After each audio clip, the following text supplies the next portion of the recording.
आपके साथ अनु और आप देख रहे हैं जी टीवी न्यूज चैनल। आइए नजर डालते हैं आज की कुछ महत्वपूर्ण खबरों की ओर। बुलंदशहर गैस प्लांट का शिलान्यास करने पहुंचे केंद्रीय राज्य मंत्री रामदास अठावले करेंगे कृषि वेस्ट से संचालित होने वाले जनपद के पहले कंप्रेस्ड बायोगैस प्लांट का हुआ शिलान्यास। बुलंदशहर के लोहगरा गांव में 3 टन प्रतिदिन की क्षमता का लाया जाएगा प्लांट। शिलान्यास के 6 महीने बाद शुरू होगा प्लांट से सीएनजी गैस का उत्पादन। प्लांट में गैस बनाने के लिए वेस्ट फल एवं सब्जियों के साथ कृषि वेस्टेज का होगा इस्तेमाल। बचे वेस्टेज से जैविक खाद तैयार कर किसानों को उपलब्ध कराने की भी है योजना। कार्यक्रम के बाद ईडब्ल्यूडी गेस्ट हाउस में प्रेस वार्ता करेंगे केंद्रीय मंत्री रामदास अठावले। पेश है बुलंदशहर से प्रदीप पंडित की खास रिपोर्ट। पूरे देश में सीएनजी के प्रचार प्रसार के लिए केंद्र सरकार की क्या योजना है?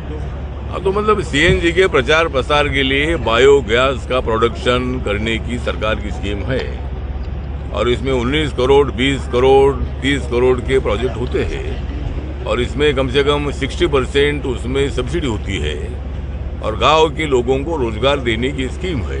ये जो प्रोजेक्ट है ये प्रोजेक्ट शहरों में नहीं तो गाँव में करने का प्लान सरकार का है और देहात के लोगों को जॉब भी मिले और प्रदूषण मुक्त भारत के लिए सीएनजी की बहुत बड़ी आवश्यकता है। उसका प्रोडक्शन बढ़ेगा तो प्रदूषण कम हो जाएगा। तो इसीलिए हमारे भारत सरकार की तरफ से कोशिश है कि सीएनजी का उत्पादन ज्यादा से ज्यादा हो और इसीलिए ये स्कीम बनाई गई है। कोई लक्ष्य निर्धारित किया है कितने प्लांट स्थापित करने हैं? अभी वो तो आंकड़ा मेरे पास नहीं है, लेकिन जो भी हमारे डिपार्टमेंट को अप्लाई करेगी तो उनके लिए मतलब सब्सिडी देकर वो प्रोजेक्ट खड़ा करने का प्लान है। तो मैं मैक्सिमम जो भी लोग अप्लाई करेंगे उनको मदद करने का प्लान सरकार का है। जो भी लोग प्रोजेक्ट लगाना चाहते हैं सबको सरकार की मदद हो जाएगी। इसको बताया जा रहा है कि पॉल्यूशन दूर करने के लिए और जो पराली वगैरह है इससे सीएनजी बनेगी। हाँ, तो मतलब अभी पराली से भी मतलब इसका चल रहा है कि भाई पराली से भी अगर सीएनजी बनती है तो उसके लिए भी अगर ऐसे कोई प्रोजेक्ट लगाए जाते हैं तो उसके लिए भी सरकार उनको मदद कर सकती है। जहाँ जहाँ बायोगैस का निर्माण हो सकता है, सीएनजी का निर्माण हो सकता है, जिससे भी निर्माण हो सकता है उसके लिए मदद करने की स्कीम सरकार की है, तो उसके लिए भी सरकार जरूर मदद करेगी। मंत्री जी एक बात और ये कि ये जो बताया जा रहा है कि क्या इससे जो कंपोस्ट खाद जो बनने वाली की बात है, डाई और यूरिया को खत्म करना है, इससे बहुत ज्यादा बीमारियां फैल रही हैं। क्या इसके विकल्प में सीएनजी लाई जा रही है? अभी डाई और यूरिया का तो मतलब जिस तरह अभी उसके बारे में मुझे कोई इतनी जानकारी नहीं है, लेकिन यूरिया को खत्म करने की आवश्यकता इसलिए है कि भाई यूरिया से बहुत सारे डिसीज होते हैं। मतलब जो किसान है, किसान यूरिया का उपयोग करते हैं और उससे देहातों में कैंसर की बीमारी बढ़ती जा रही है। तो इसीलिए मुझे लगता है कि ऐसे खतों का ज़्यादा उपयोग नहीं होना चाहिए और जो खेती है खेती अच्छी होनी चाहिए विदाउट जो मतलब ऐसा खेती ऐसी होनी चाहिए ताकि हमारे शरीर को तकलीफ ना हो। तो बायो फर्टिलाइजर जो बनेगा क्या ये किसानों को मुफ्त दिया जाएगा, उचित दर पे दिया जाएगा, सब्सिडाइज दिया जाएगा, किस तरह से दिया जाएगा? अभी वो तो जो जैसा एकदम फ्री तो होगा नहीं, लेकिन सब्सिडाइज हो सकता है। मतलब जो लोग लेंगे उसके लिए कम दरों में देने का प्लान, अगर ज्यादा प्रोडक्शन होगा तो कम दरों में देने का विचार सरकार जरूर करेगी और उसके लिए इसका प्रोडक्शन बढ़ने की आवश्यकता है। अगर प्रोडक्शन बढ़ेगा तो उसकी कीमत भी कम हो सकती है।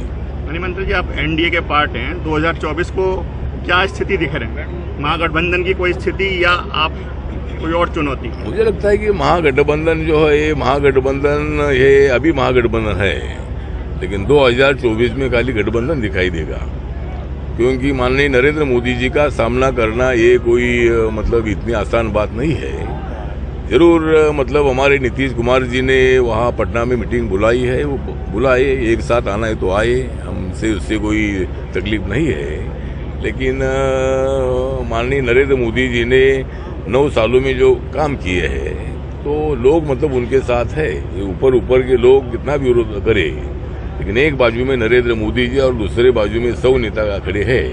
इसीलिए जनता देख रही है और नरेंद्र मोदी जी सोच कर काम करते हैं आज अपन देखा है कि नेशनल हाईवेज वगैरह इतने बढ़िया बन रहे हैं माननीय नितिन गडकरी जी के नेतृत्व में ही। और जो मैंने आंकड़े अभी दिए, जनधन योजना है, आवास योजना है, उज्ज्वला योजना है, आयुष्मान भारत योजना है, किसान के लिए बहुत सारी योजनाएं हैं, दलित आदिवासी के लिए बहुत सारी योजनाएं हैं, ओबीसी के लिए बहुत सारी योजनाएं हैं। तो ऐसी बहुत सारी योजनाओं का फायदा लोगों को हो रहा है। एकदम हम पूरा एकदम परिवर्तन किया है ऐसा हमारा दावा नहीं है। सर, राहुल गांधी जी बोल रहे हैं कि हम तमाम स्टेट से भाजपा को धीरे धीरे मुक्त कर देंगे। हाँ ठीक है, अभी धीरे धीरे मुक्त मतलब हमने भी मतलब कांग्रेस को धीरे धीरे मुक्त किया है, तो धीरे धीरे मुक्त करने की कोशिश करेंगे, तो उसके लिए और 20-25 साल लगेंगे। तो इसीलिए कर्नाटक और हिमाचल को एक साल में ही खत्म कर दिया है। नहीं, ठीक बात है। वो तो अगर वहाँ के लोगों ने जिस तरह बहुत बार सरकार होती है तो लोगों का माइंड थोड़ा चेंज करने का होता है, उसी तरह मतलब वहाँ हिमाचल में मतलब उनकी सरकार आई है। कर्नाटक में थोड़ा ये कारण हो गया कि जिस तरह वेस्ट बंगाल में हुआ था कि पूरा वोट ममता जी को चला गया। बीजेपी की 3 सीट थी, लेकिन वहाँ 77 सीट बीजेपी की आई। लेकिन बीजेपी को विश्वास था कि कम से कम 180-90 सीट वहाँ आएगी, और बीजेपी की कम से कम 90-55-95 सीट जो है ये 500-1000-2000 वोट से हारी थी। और वहाँ कम्युनिस्ट पार्टी को, कांग्रेस पार्टी को बिल्कुल वोट मिला ही नहीं। उसी तरह मतलब कर्नाटक में हुआ कि जनता दल सेकुलर जो है वो भी पार्टी वहाँ स्ट्रांग थी, लेकिन उनको वोट ज़्यादा में मिला नहीं और पूरा वोट कांग्रेस को चला गया। इसीलिए रिजल्ट हमारे खिलाफ चले गए। लेकिन 2024 में हम हमारी एनडीए की तैयारी नरेंद्र मोदी जी के नेतृत्व में बहुत बड़ी स्ट्रांग है। उत्तर प्रदेश में हम 80 सीटों में से कम 70-71 सीटें हम जीतेंगे। महाराष्ट्र में हमारा प्लान है कम से कम 40 सीटें जीतने का, और बहुत सारी स्टेटों में हमको अच्छी सफलता मिलेगी। और 325 से लेकर 350 तक यहाँ बीजेपी को, एनडीए को सीटें मिलेगी। विपक्ष का आरोप है सांप्रदायिकता फैलाना और भगवान को बीच में लाना। मुझे लगता है कि भगवान मानने वाले लोग भी अपने देश में हैं। बाबा साहब अम्बेडकर जी ने जो संविधान दिया है उसमें भगवान को मानने का भी मतलब उसमें अधिकार है। कोई गौतम बुद्ध को मानता है, कोई राम को मानता है, कोई पैगंबर को मानता है, कोई महावीर को मानता है, कोई गुरु नानक जी को मानता है।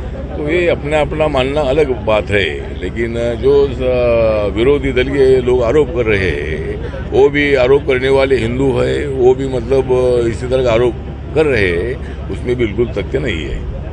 चलो।